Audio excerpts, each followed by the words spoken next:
I don't like when things are up to interpretation, because that's when things get a little wonky, right? I don't think that's, again, I like to find the truth, and I don't think the truth lies in that. My interpretation of truth is different yours. But if we talk about it and we say, boom, boom, boom, this is what happened, then I can take that, because that's right. To me, that would tell me, if you'd say, no, Bob, although you can see the edges and you can see it's green, it's really the ocean, it's just the color hues of the water. I'm like, oh, okay, that makes sense, Jay. I've got a wide open map or a puzzle right now. You and I got to fill it in.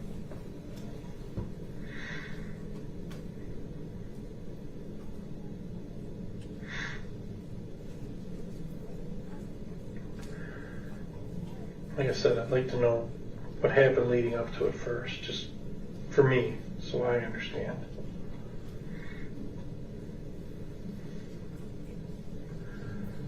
I need to know, for me, I need to know what popped the cork, what set the pressure cooker, what let the things loose.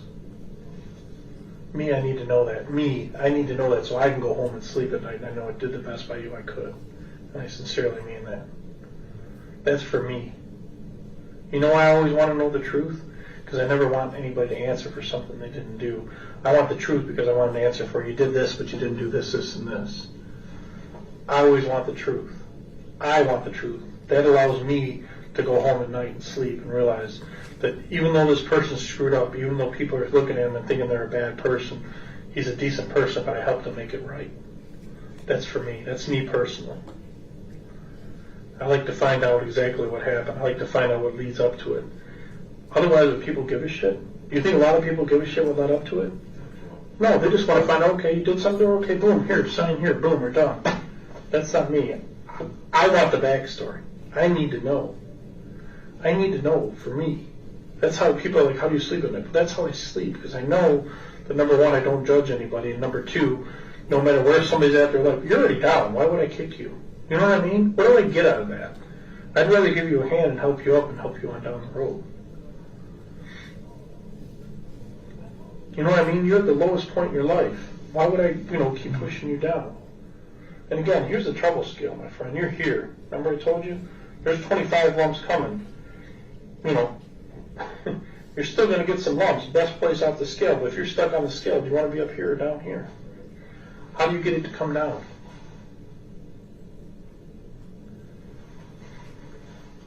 If you're telling the truth, that's how you get it to come down. Right? I did not kill her. I did not physically didn't kill her or anything. Okay. Maybe you didn't intentionally. What happened? You didn't intentionally. Honest. Okay. On the drug use. Mm-hmm.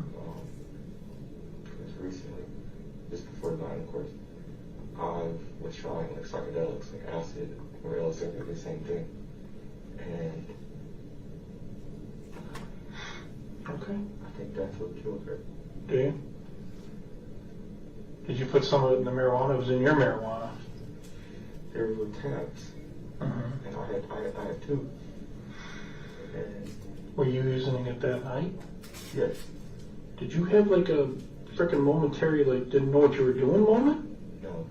She also had she was going to tab herself.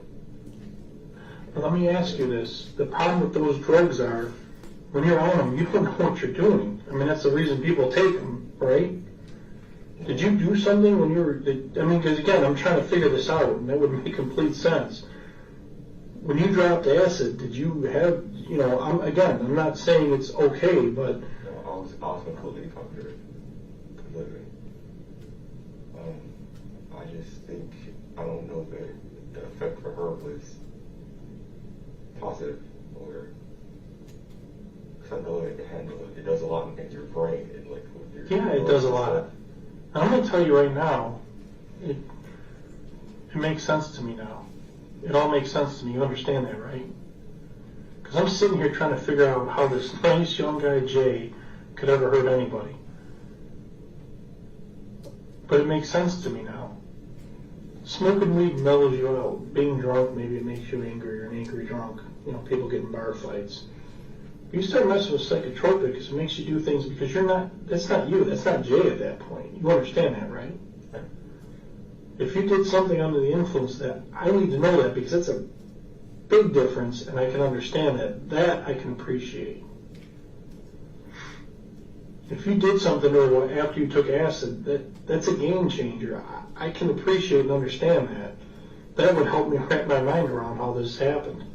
Because I have to tell you, there's some people outside here that are like, oh, he's a psychopath. He's got no emotion. I don't think you are. I think, honestly, we've spent quite a bit of time together. If you dropped acid and did something to her, then I need to know that, because I need to convey that to them. That's not you at that point. That's the acid. You understand that, right? This stuff is very, very dangerous. I mean, people take drugs to escape reality because of the pressures we're under and everything else. And trust me, with COVID, with this, with that, everybody's under a ton of pressure, probably more than any time in our recent history. But if you did something to her under the influence of drugs, I'm not talking about smoking weed. People wouldn't believe that. Like, does it relax your inhibitions? Yeah. Does it cause people to do stupid things? Absolutely 100%. And probably everybody has a good laugh about the next day. You start messing with psychotropic drugs that change your reality, that's a whole other, that's a game changer. You realize that, right? Holy crap, dude. Now it makes sense. Now it makes sense. If you did something to her, it wasn't you. It was the drugs. It was the acid. Because I'm telling you, in a past life, I understand what you're saying.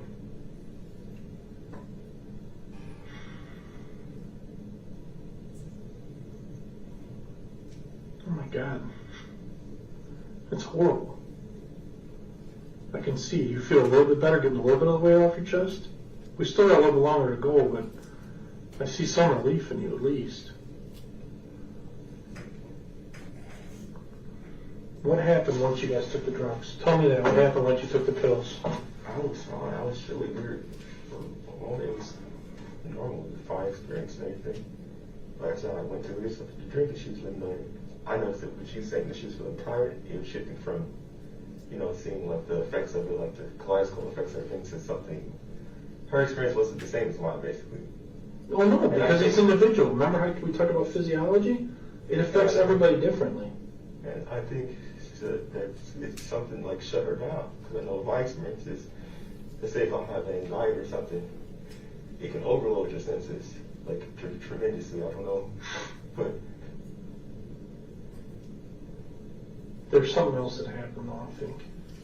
You physically did something to her, I think, under the influence of it. When I came back, she wasn't functional or anything. And you gave this. Where'd you get the acid from? This guy on Facebook.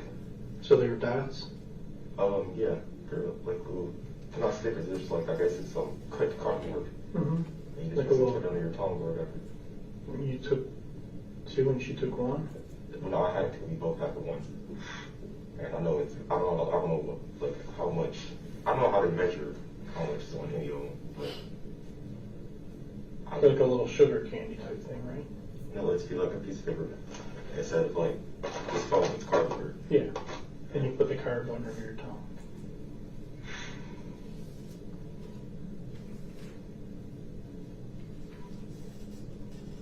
That's why I said, I realized that she wasn't responsive. I was like, oh, this is bad because what is getting to her? I didn't know what to do and I freaked out.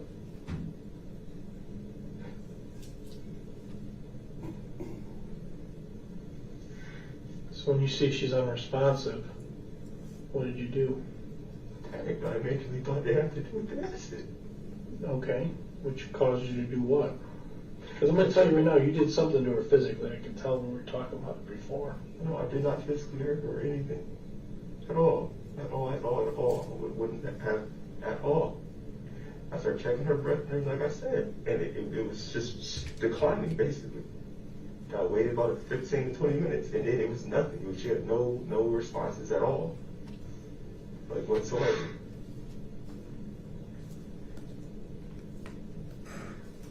And she could have still been breathing when you put her in the dumpster. You realize that, right?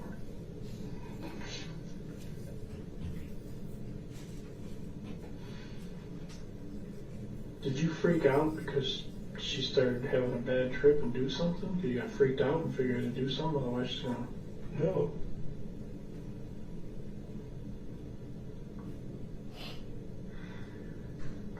My problem is if we find her and we find trauma like manual strangulation or something, then we're screwed. I want to get on the front end of it. Where I told you, body wounds, everything I told you, that's what's happening. Nothing, no bashing her head in or choking. No, I don't think you did. No. I don't think you bashed her right out of the gate. I said you didn't bash her head and you didn't shoot her, you didn't stab her. I could see that.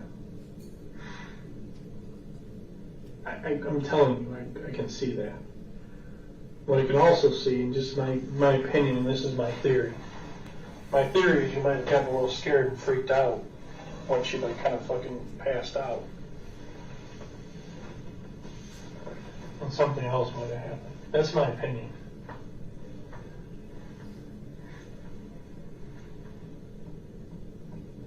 That's all I have. All right. Completely. Give me 1 minute, okay? You need it? And I'm stopping the video at 59 minutes and 30 seconds. And so during this portion of the statement,